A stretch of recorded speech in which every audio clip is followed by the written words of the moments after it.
Hello, friends from Five Reasons. We are back to talk about the Marlins. I think since we stopped talking about them, they just stopped winning games. So let's go back to it and let's go back to talk some Marlins, Miami Marlins baseball here in Five Reasons. Today, I'm finally at Marlins Park. This is my first time at the stadium, and I'm gonna be posting a video here in the YouTube channel later of all the things that we had to do different in order to get here up to the press box. I want to show you guys the field looks awesome right now. It looks beautiful, and this is my view today.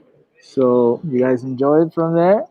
They're taking the tarp off, and they're getting ready for the last game of the series against the Mets, the New York Mets that have been a real tough team for us in the last couple of days. So, David, today we had a couple of good news. Besides, I mean, we have to get all those losses apart, and let's talk about Miami Marlins because now they're calling young guys up again, and it's not just because of, well, I mean, it's because they need fresh people, of course, because the pitching hasn't been the same, the hitting hasn't been the same. So two young guys that came in different trades, Sixto Sanchez and Jesus Sanchez, are being called up by the team. Sixto came in the JT Real Muto trade. He was the main piece of that trade coming from the Phillies, and Jesus Sanchez came on the Nick Anderson trade last year, coming from the Tampa Rays. So we should expect a lot of good things from these two guys. But let's go deep into it. How are you, David? I'm great. I mean, I'm jealous that you're there at Marlins Park. Obviously, I wish I was there, enjoying the game in person with you and thousands of other Marlins fans, of course. But that's not the reality that we're dealing with at the moment. But this is good news. I mean, the Marlins, they've hit a really tough stretch here, right? They've lost five in a row. Some of those games have been winnable games, right?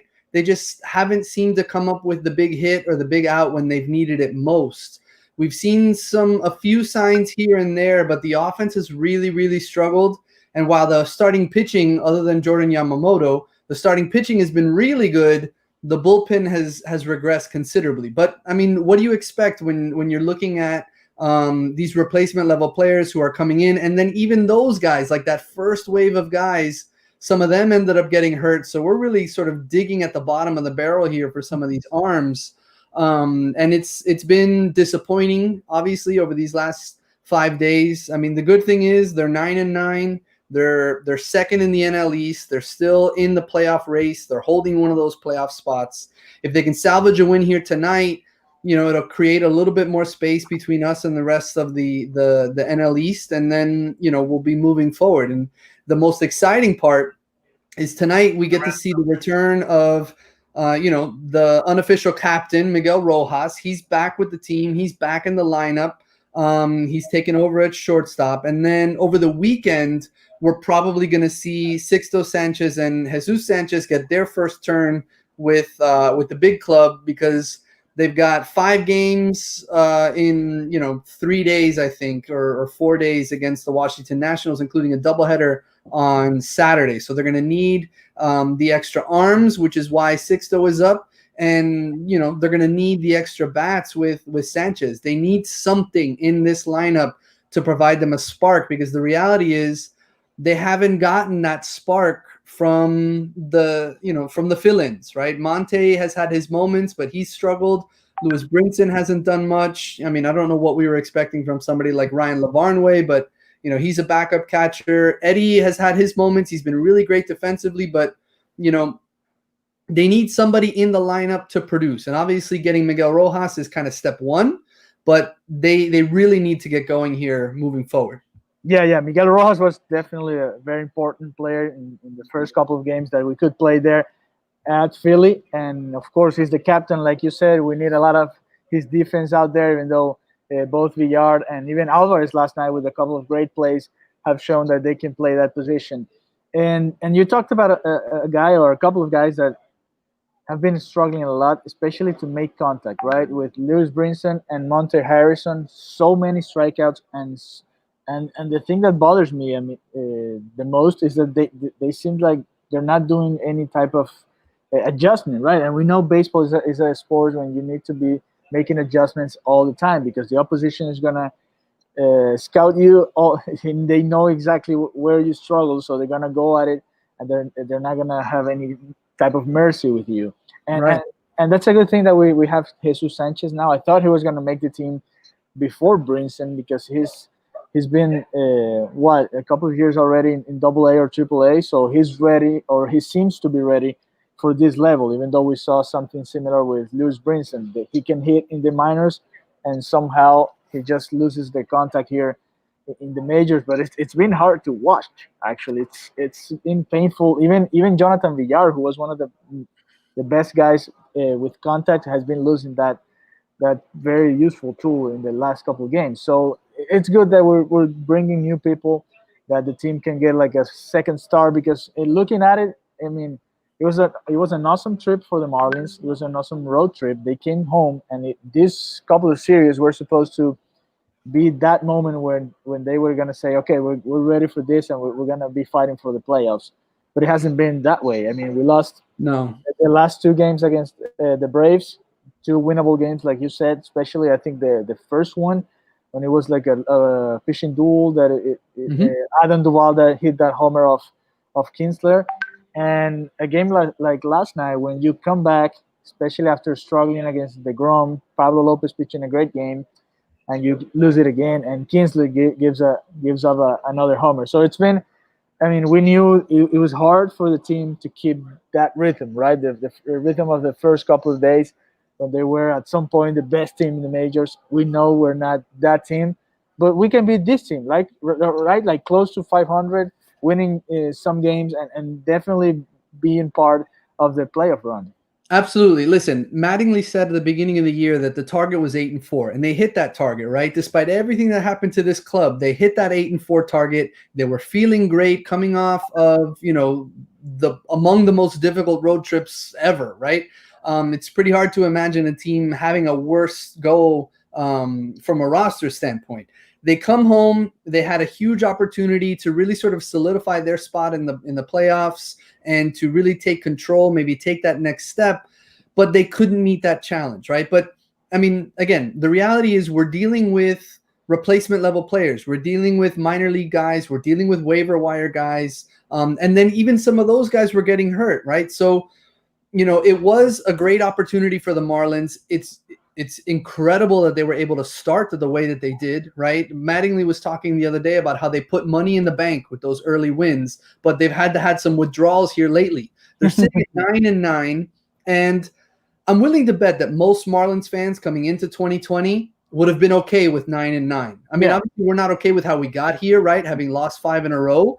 But Yes. the fact that the team is in the thick of it, that they have an opportunity to sort of solidify their spot in this race, it's an important one. Is it disappointing that we've seen Monte Harrison strike out 18 times? Of course it is. I mean, he's only hitting 133. Lewis Brinson is only hitting 100. He's got 20 plate appearances. I mean, he's been a little bit better in terms of, plate discipline, right? He's picked up a couple walks, but again, there's very little production coming from him, coming from Harrison. Obviously, Isan Diaz was never really part of the lineup in any meaningful way, and they're not getting enough, right? And Jonathan Villar's struggles, they've been a surprise. In this 5-game losing streak, they've had their opportunities. They just haven't come up with the big hit. Over these last 5 games, they're 7 for 38 with runners in scoring position. 7 for 38.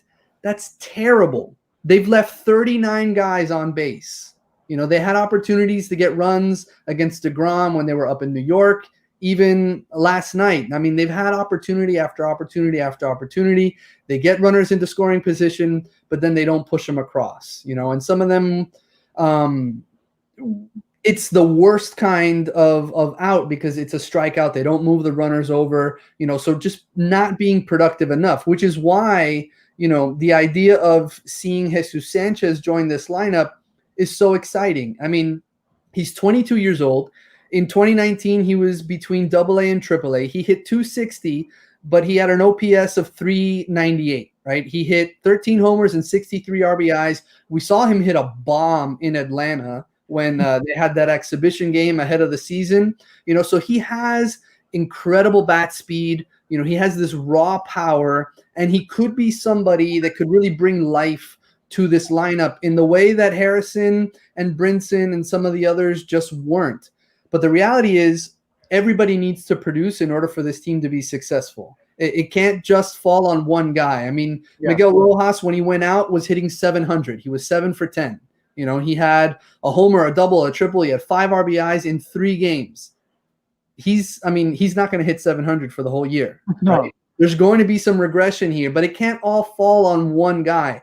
And, you know, we have Rojas tonight, and then we have a few other bats right around the corner. You know, we haven't seen Jorge Alfaro yet. And then we're expecting the return of Harold Ramirez and Garrett Cooper. You know, these are all big pieces to this lineup. I mean, they lost, 5 guys from their regular lineup. They lost the catcher, the shortstop, the second baseman, the right fielder, and the DH. You know, when you take 5 potential starters out of any starting lineup, that lineup's going to struggle. And while we saw some of it kind of go okay early on, we've obviously regressed here quite a bit. Yeah, and tonight we're getting another guy back in Corey Dickerson, who's very important. He had to leave because of personal issues, and that's going to be a great addition too. So the lineup for tonight, for you guys that are not aware of who's playing tonight: Jonathan Villar is going to be playing in second base. Jesus Aguilar is going to be the DH. Corey Dickerson is going to be in left field. Brian Anderson at third base. Miguel Rojas hitting fifth. In shortstop, Logan Forsythe is going to be playing first base. Lewis Brinson, our friend Lewis Brinson, gets to play again today in right field.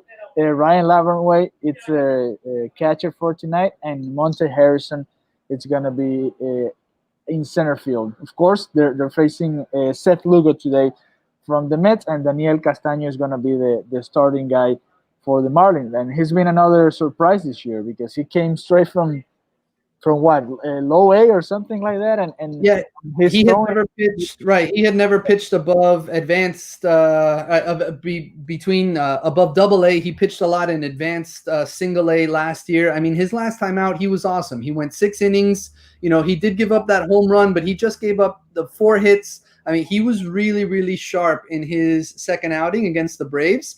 I mean, his first outing, not so great against the Mets, so hopefully he can have a sort of bounce back performance here.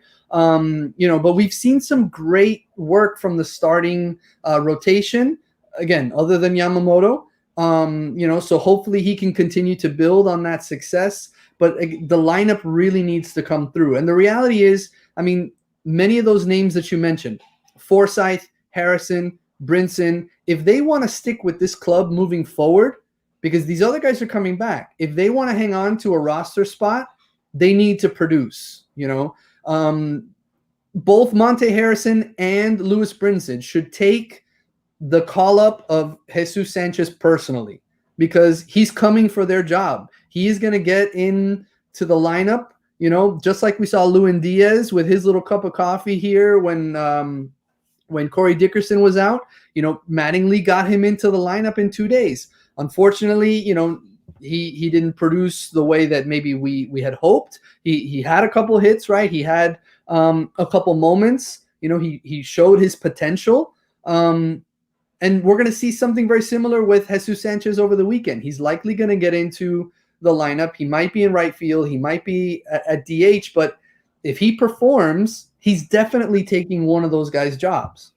Yeah, that's baseball, right? If you hit, you're gonna take somebody out of the lineup, and that's how it works. That's how it's been, and especially in a team like this, because if you're winning a lot of games, you maybe forget a little, and it happened. I mean, Brinson and Harrison were struggling a lot, but the Marlins were winning, so we were not talking about these special situations. We were just going over it because there were other things going on that were more of good things, and we were obviously focusing on them. That's fine. It's normal in baseball to go through rough patches. The thing is, we need to stop here right now, right? Before we go into those series, those long type of series, because you can dig a hole that could be too deep in order to get out of if you don't win. Especially tonight's game, I think it's a key game, even though it's like you said, they're still 500. It's early. Listen, but it's going to feel completely different if they're 10-9 going to Washington versus 9-10. If they could stop the skid tonight and then get on a roll against the Nationals, a team that they have had success against in the past, And then we get to see Sixto Sanchez on top of it on maybe on Saturday, right? The top prospect in the organization, a guy that is a flamethrower. I mean, he's got a fastball that can hit over 100 miles per hour. He's got this wipeout changeup.